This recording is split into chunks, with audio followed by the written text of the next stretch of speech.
It was a bitter winter night when Henry first saw them.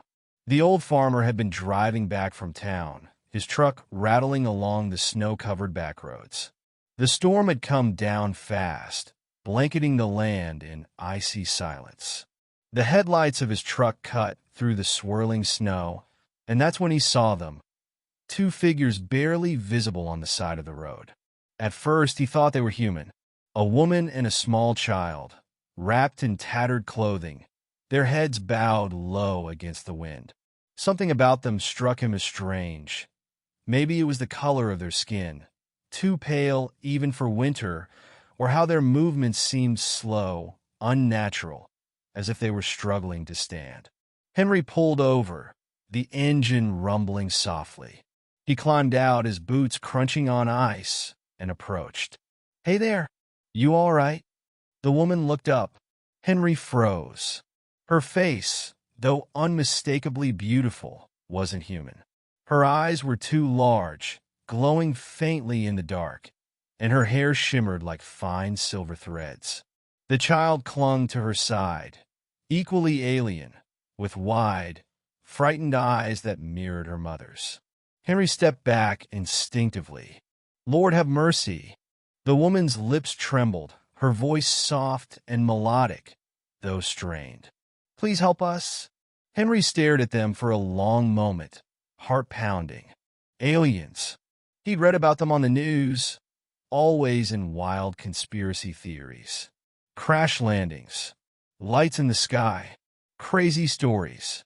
And yet here they were, shivering and fragile, no weapons, no tricks. Just a mother and child, weak with hunger and cold. He couldn't leave them. "Come on," he said gruffly, waving them toward his truck. "Before you freeze to death out here." Henry brought them back to his farmhouse, a sturdy but lonely place surrounded by fields long buried in snow.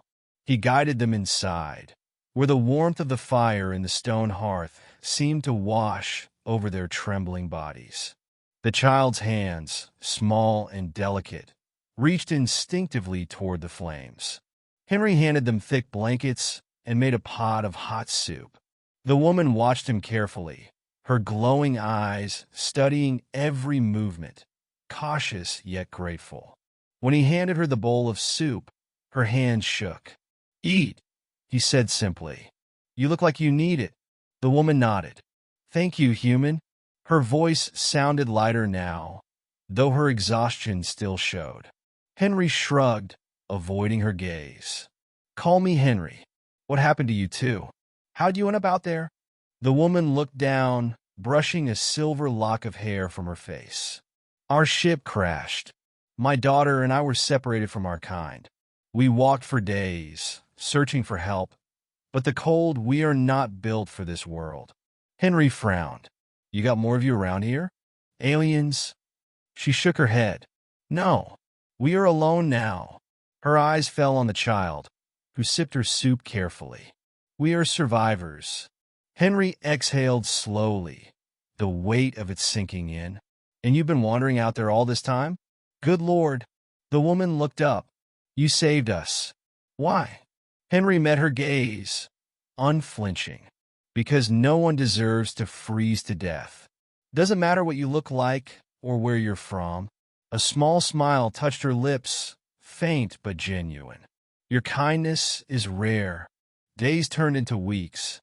Henry let the two aliens stay in his home as the storm outside continued to rage.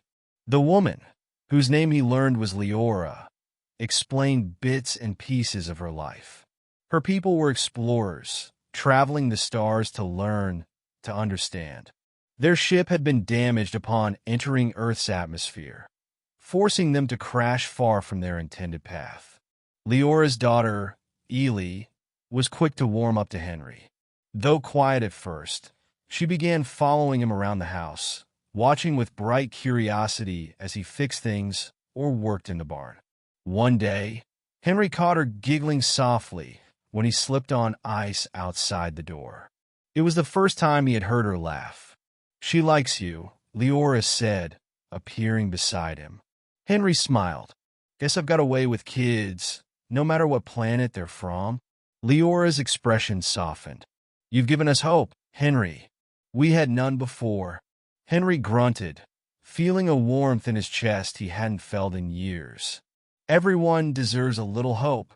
One night, as the snow began to ease, a strange hum filled the air outside the farmhouse. Henry stood on the porch, staring up at the sky as lights appeared in the clouds. A ship, vast and silent, descended slowly, its presence both beautiful and intimidating. Leora and Ely stepped outside, their faces lighting up with recognition. They found us, Leora whispered, tears in her eyes. Henry felt a pang of sadness. He knew this moment would come, but it didn't make it any easier. Ely ran back to him, wrapping her small arms around his leg. You saved us, Leora said, turning to Henry. I will never forget your kindness. Henry swallowed, trying to find words. You take care of her now? Why here? Make sure she's warm and fed. Leora nodded. We will always remember this place, and the human who gave us a second chance.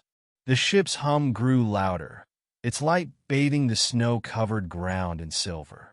Leora took Ely's hand, and the two began walking toward the beam of light. Ely turned back one last time, waving her small hand at Henry. Goodbye, Henry. He raised his hand in return, his throat tight. Goodbye, little one. The ship carried them up, vanishing into the sky as silently as it had come. The clouds closed over the stars, and the night was quiet again.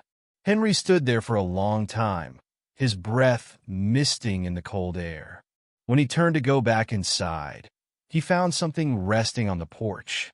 A small, silver pendant shaped like a star. A gift.